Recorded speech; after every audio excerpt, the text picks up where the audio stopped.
क्या सरकार को चाहिए? रिटर्न फीट, मेडिकल फीट, जितने भी हम लोग सारे प्रोसीजर कंप्लीट कर चुके हैं, इसके बाद भी सरकार हमारी बात नहीं सुनती है। कोलकाता में एसएससी जीडी अभ्यर्थियों की पंचायत। उत्तर प्रदेश के चंदौली में भी एसएससी जीडी वालों की सभा। ऐसा नहीं है कि आज मेडिकल फील्ड कैंडिडेट ज्वाइनिंग होगा, इसलिए अभ्यर्थी वहाँ जाएंगे ज्यादा संख्या के मुताबिक। कुछ दिन पहले मिर्जापुर में जिलाधिकारी को ज्ञापन। अपना हक मांगते, किसी से भीख मांगते, हम तो अपना हक मांगते, किसी से भीख मांगते। जी हाँ, ये एसएससी जीडी 2018 के सफल अभ्यर्थी हैं, जो पिछले कई महीनों से दिल्ली से लेकर देश के अलग अलग कोने में अपनी ज्वाइनिंग की मांग कर रहे हैं। इनका कहना है कि इन्होंने भर्ती प्रक्रिया की हर चुनौती पास की है, बावजूद इसके इन्हें दर बदर की ठोकरें खानी पड़ रही हैं।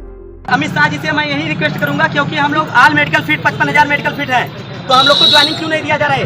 ऑन रिकॉर्ड सांसद ने, गृह राज्य मंत्री नित्यानंद राय जी ने ऑन रिकॉर्ड जवाब दिया था कि 1,27,000 सीट अगर खाली है तो हम 55,000 मेडिकल फीट को ज्वाइनिंग क्यों नहीं दिया जा रहा है? क्या सरकार को ऐसे बच्चे चाहिए ना? सरकार कहती है, हमारी भाजपा सरकार कहती है कि 2 करोड़ प्रतिवर्ष नौकरी दूंगा, तो 2 करोड़ प्रतिवर्ष नौकरी कहाँ है? बच्चे रोड पे सड़क पर घूम रहे हैं। हम लोग दिल्ली में प्रदर्शन करने जाते हैं, दिल्ली में हम लोग को किसी भी प्रकार से 8 महीने से हम लोग प्रदर्शन दिल्ली में कर रहे हैं, किसी भी प्रकार से हमको वहाँ पे दिल्ली पुलिस द्वारा लाठीचार्ज कर दिया जाता है। हमारी बात क्यों सरकार नहीं सुन रही है? हमारी सरकार क्यों बात नहीं सुनती है? अगर हम लोग इतने रोड पे भटक रहे हैं, इधर उधर कर रहे हैं, दिल्ली प्रशासन हमको प्रताड़ित करती है, पीटती है, इसके बाद भी सरकार हमारी बात नहीं सुन रही है। मेडिकल फीट है, हम लोग क्या सरकार को चाहिए? रिटर्न फीट, मेडिकल फीट, जितने भी हम लोग सारे प्रोसीजर कंप्लीट कर चुके हैं, इसके बाद भी सरकार हमारी बात नहीं सुनती है। हम सरकार से यही आग्रह करना चाहेंगे कि अगर सरकार मेरी बात नहीं सुनती है तो 2022 तक इसका भी परिणाम हमको देखना पड़ेगा। मिली जानकारी के मुताबिक इस महीने के अंत में ये बड़े स्तर पर आंदोलन करेंगे। साथियों, फिर से हम लोग 27 अक्टूबर को एक महा आंदोलन करने जा रहे हैं दिल्ली में। तो मेरा मानना यह है कि आप सभी एक अच्छी उपस्थिति दिखाएं, वहाँ एक अच्छी यूनिटी में आए। दरअसल कर्मचारी चयन आयोग यानी एसएससी की तरफ से जुलाई 2018 में जीडी कांस्टेबल के 54,000 पदों पर भर्ती के लिए नोटिफिकेशन जारी किया गया था, जिसे बाद में बढ़ाकर 60,210 पदों के लिए कर दिया गया। जुलाई 2018 से शुरू हुई भर्ती प्रक्रिया को पूरा होने में जनवरी 2021 तक का वक्त लग गया।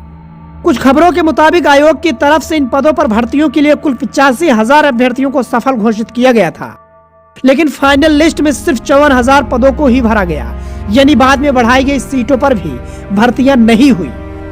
अभ्यर्थियों के मुताबिक उन्होंने medical, written, physical test pass किया है और 21 सितंबर 2020 को लोकसभा में केंद्रीय गृह राज्य मंत्री नित्यानंद राय ने बताया था कि केंद्रीय अर्धसैनिक बलों में 1,11,093 पद खाली हैं। ऐसे में ऑल मेडिकल फिट कैंडिडेट की ज्वाइनिंग क्यों नहीं हो सकती?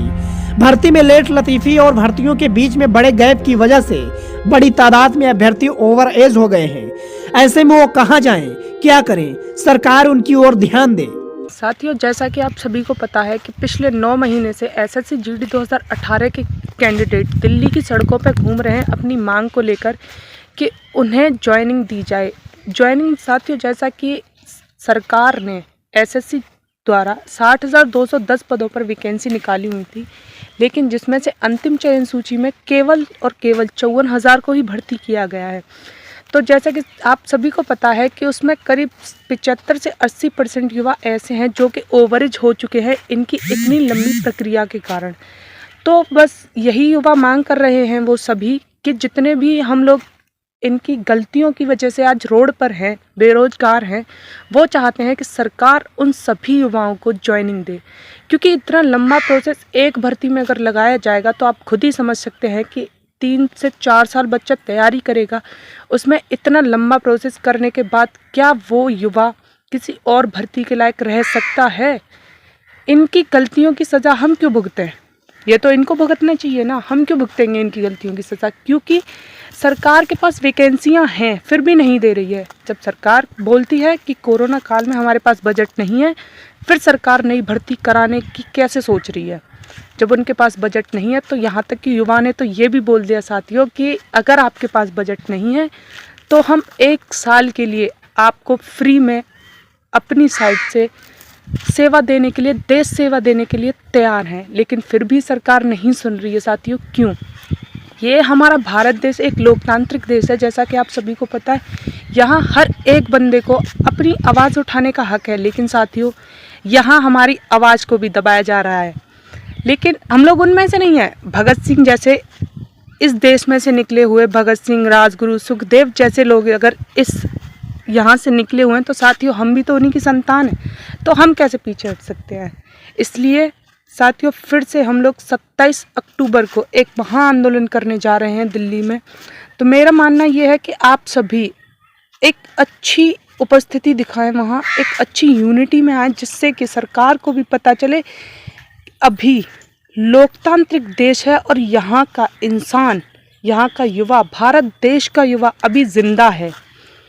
वो दिखा सकता है कि वो क्या कर सकता है। जब वो सरकार को बनाने की हिम्मत रखता है ना, तो सरकार को गिराने की भी हिम्मत युवा रखता है, क्योंकि युवा के जिधर युवा पलटता है उधर ही बाजी पलट जाती है।